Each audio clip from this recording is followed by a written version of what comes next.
Good evening, I'm Sangeeta Kandola. At 7:30 this morning, London stopped to remember those who fell in the Battle of the Somme. That was the moment the battle began a century ago.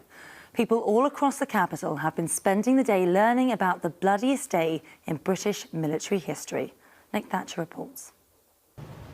London woke under grey skies this morning and paused to remember the darkest of days. For this morning's commuters, there was a poignant reminder of how young many of these men were. But back then, it took time for the full horror of what had happened to hit home. It was only when trains brought casualties back to Charing Cross Station that a nation realised the truth.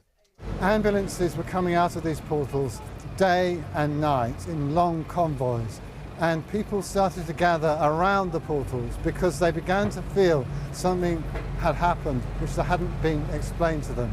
It's probably near to impossible for us today to really comprehend the horror. This walking group had chosen today to learn more about the Somme and the stories of some of those who left London to take up arms. All cities are affected by war, and particularly London, I think, in the First World War, because it was such a shock.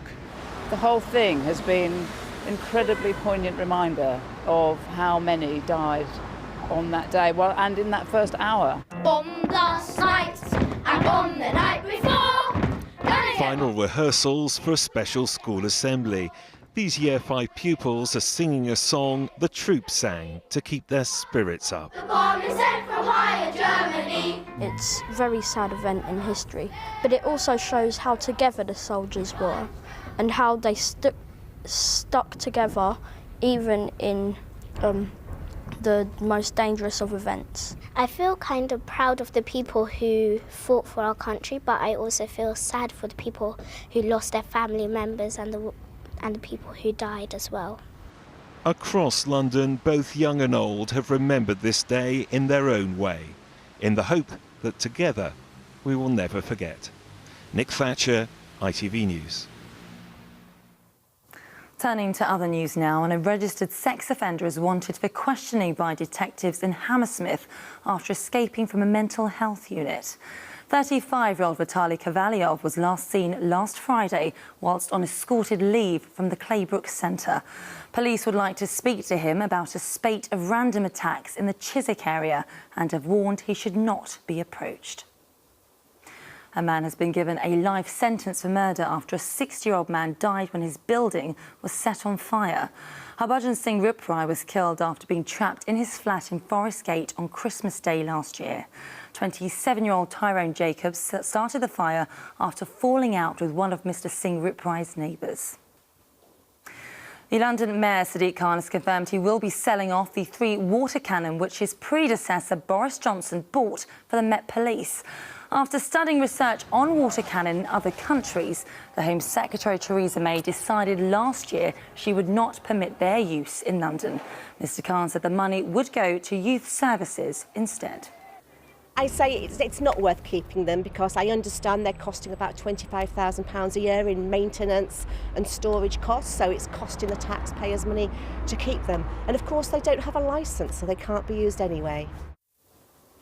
As the politicians in Westminster tie themselves up in knots following the referendum, it appears the social media generation are not hanging around. Last Friday's result has triggered a surge in debate online. And it's not only from Leavers and Remainers, but also those who are frustrated at the way the referendum debate was conducted. Rags Martell has more. A week after Brexit, and it seems everyone has a view. Posted, shared and updated on social media. But it's not just comment. People are uniting to become politically active. We were just a group of friends who were chatting on Facebook, who were frustrated about the political situation, and now we've grown to a nationwide campaign of over 100,000 people. Every week, we send £350 million to Brussels.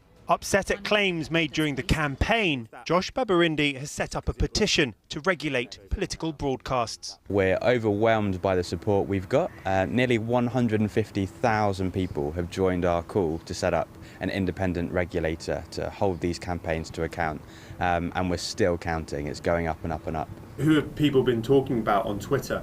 Well, let's take a look. We can actually expand this and show you the conversation during the campaign period. On Twitter, they've never seen people so politically engaged. I can never remember a time when politics was this much at the forefront of national conversation in the United Kingdom. We saw a 72% increase in Twitter conversation on Friday compared to a normal day on Twitter as people woke up and learned the news. What's surprising is how quickly people can be mobilised. This March for Europe was only dreamt up on Sunday, yet tomorrow tens of thousands are expected in central London.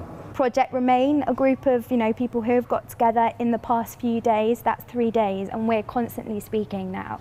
In less than a week, a new political movement has been created. And what's really important is that the march that's happening tomorrow, with a minimum of 25,000 expected, possibly going to reach 50k, we've been able to organise that as a group of grassroots people in 4 days. The Met Police said it should take months. The vote may be a week old, but it seems the political discussion is just beginning. Tell ITV News. As tall buildings continue to shoot up in London, there are more and more options for people who like to dine out with a view. Many of these new skyscrapers include places to eat, though that can come with some challenges for the chefs. Martin went to sample these restaurants. A luxury restaurant halfway to the clouds, on a revolving floor that commands the whole panorama of a city skyline. In the 60s, if you wanted dinner with a view, the Post Office Tower was the only place to be seen.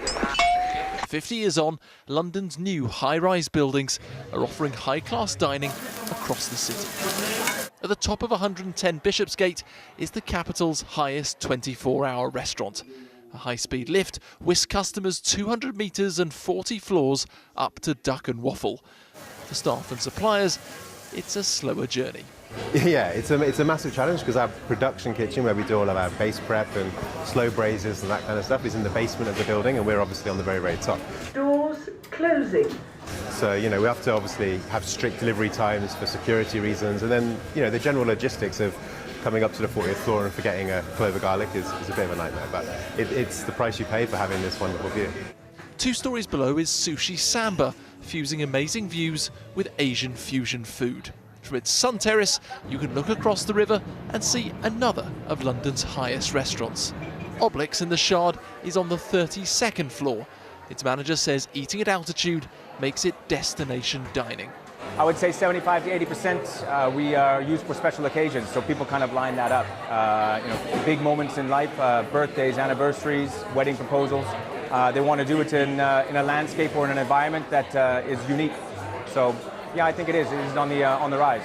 So how many wedding proposals do you see up there? More than a handful. All successful, bar one. Fortunately, no bad news today. I'm celebrating a milestone birthday, and so the views are just amazing. The nice thing here is, even when the weather's really bad, you still get an exceptional view. Oblix is one of 13 restaurants 10 or more stories high in London. Martin Stew, ITV News, above London. Here's Martin again with the weather.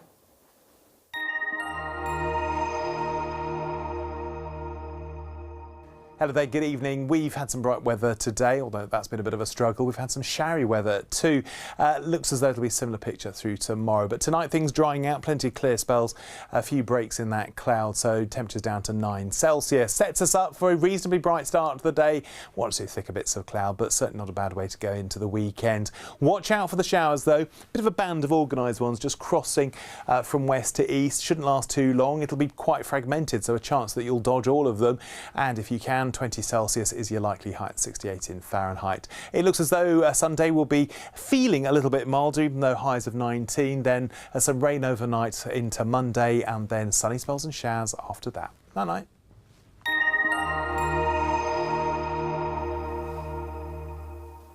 That is almost it from us. In the meantime, you can look up what's been happening in the capital on our website, itv.com/London. We'll leave you tonight with the words of the former Arsenal and Spurs defender Sol Campbell. At today's memorial service in France, he read out a letter sent by footballer Richard McFadden in 1916. It reported the death of his Clapton Orient teammate William Jonas at the Battle of the Somme. I, Richard McFadden, sadly report the death of my friend and O's colleague, William Jonas, on the morning of Thursday, the 27th of July, aged 26.